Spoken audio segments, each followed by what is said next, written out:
بسم اللہ الرحمن الرحیم۔ السلام علیکم۔ واقعہ کربلا کے بعد زینب بنت علی کا کردار بہت اہم ہے۔ واقعہ کربلا کے بعد وہ قیدی بنا کر کئی شہروں سے گزار کر دمشق لے جائی گئیں۔ انہوں نے اس سفر اسیرے میں کئی خطبے دیے۔ ان میں سے ایک خطبہ یزید بن معاویہ کے دربار میں دیا۔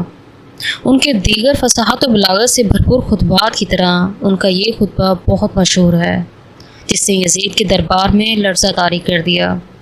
یزید کی محفل میں جب بی بی زینب رضی اللہ عنہا کی نظر اپنے بھائی کے خون آلود سر پر پڑی تو انہوں نے جو غمناک آواز میں فریاد کی جس سے سب لوگوں کے دل دہل گئے۔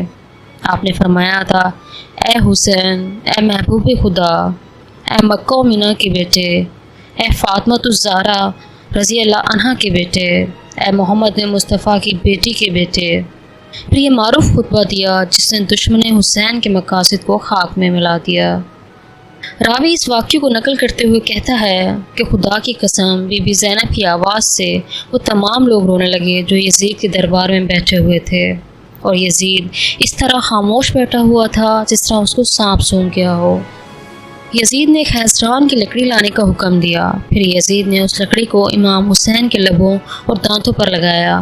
ابو برزہ اسلمی جو صحابی رسول تھے وہاں پر موجود تھے۔ انہوں نے یزید کو مخاطب کر کے کہا، اے یزید، کہ تو اس چھڑی سے فرزند فاطمہ کے دندان مبارک پر مار رہا ہے؟ میں نے اپنی آنکھوں سے دیکھا ہے کہ پیغمبر اکرم حسین اور ان کے بھائی حسن کے لبوں اور دندان مبارک کو بوسہ دیتے اور فرماتے تھے کہ تم دونوں جوانان جنت کے سردار ہو۔ جو تمہیں قتل کرے خدا اس کو قتل کرے اور اس پر لعنت کرے اور اس کے لیے جہنم کو آمادہ کرے، اور وہ بہت خراب جگہ ہے۔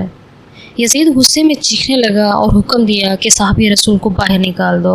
یزید نے جب امام حسین کے دندان اور ہونٹوں پر چھڑی پھیر کر بے حرمتی کی اور فخریہ اشعار پڑھے تو زینب بنت علی سے رہا نہ گیا۔ انہوں نے کھڑے ہو کر وسیع خطبہ فرمایا، یزید کی تحقیر اور مذمت کی، اہل بیت کی شان بیان کی اور لشکر یزید کے مظالم بیان کیے۔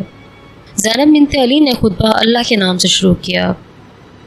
سب تعریفیں اس خدا کے لیے ہیں جو کائنات کا پروردگار ہے، اور خدا کی رحمتیں نازل ہوں پیغمبر اکرم صلی اللہ علیہ وآلہ وسلم پر اور ان کی پاکیزہ عطرت و اہل بیت پر۔ اما بعد، بالآخر ان لوگوں کا انجام برا ہے جنہوں نے اپنے دامن حیات کو برائیوں کی سیاہی سے داغدار کر کے اپنے خدا کے آیات کی تکذیب کی اور آیات پروردگار کا مذاق اڑایا۔ اے یزید، کیا تو سمجھتا ہے کہ تو نے ہم پر زمین کے گوشے اور آسمان کے کنارے تنگ کر دیے ہیں، اور رسول کی آل کو رسیوں اور زنجیروں میں جگڑ کر در بدر پھرانے سے تو خدا کی بارگاہ میں سرفراز ہوا اور ہم رسوا ہوئے ہیں؟ کیا تیرے خیال میں ہم مظلوم ہو کر ذلیل ہو گئے اور تو ظالم بن کر سربلند ہوا ہے؟ کیا تو سمجھتا ہے کہ ہم پر ظلم کر کے خدا کی بارگاہ میں تجھے شان و مقام حاصل ہو گیا ہے؟ آج تو اپنی ظاہری فتح کی خوشی میں سرمست ہے، مسرت و شادمانی سے سرشار ہو کر اپنے غالب ہونے پر اترا رہا ہے، اور خلافت کے ہمارے مسلمان حقوق کو غصب کر کے خوشی و سرور کا جشن منانے میں مشغول ہے۔ اپنی غلط سوچ پر مغرور نہ ہو اور ہوش کی سانس لے۔ کیا تو نے خدا کا یہ فرمان بھلا دیا کہ حق کا انکار کرنے والے یہ نہ سمجھیں کہ ہم جو انہیں مہلت دیتے ہیں یہ ان کے حق میں بھلائی ہے؟ ہم انہیں مہلت اس لیے دیتے ہیں کہ وہ گناہ میں زیادتی کریں، اور ان کے لیے خوار کرنے والا عذاب ہے۔ اے تلقا کے بیٹے، کہ یہ تیرے انصاف ہے کہ تو نے اپنے مستورات اور لوڑنیوں کو چادر اور چار دیواری کا تحفظ فراہم کر کے پردے میں بٹھا رکھا ہے، جبکہ رسول زادیوں کے سر برہنہ در بدر پھرا رہا ہے۔ تو نے مخدرات عصمت کی چادریں لوٹ لی اور ان کی بے حرمتی کا مرتکب ہوا۔ تیرے حکم پر اشقیاء نے رسول زادیوں کو بے نقاب کر کے شہر بہ شہر پھیرایا۔ اے یزید، یاد رکھ کہ خدا آل رسول پاک کا تجھ سے انتقام لے کر ان مظلوموں کا حق انہیں دلائے گا اور انہیں امن و سکون کی نعمت سے مالا مال کر دے گا۔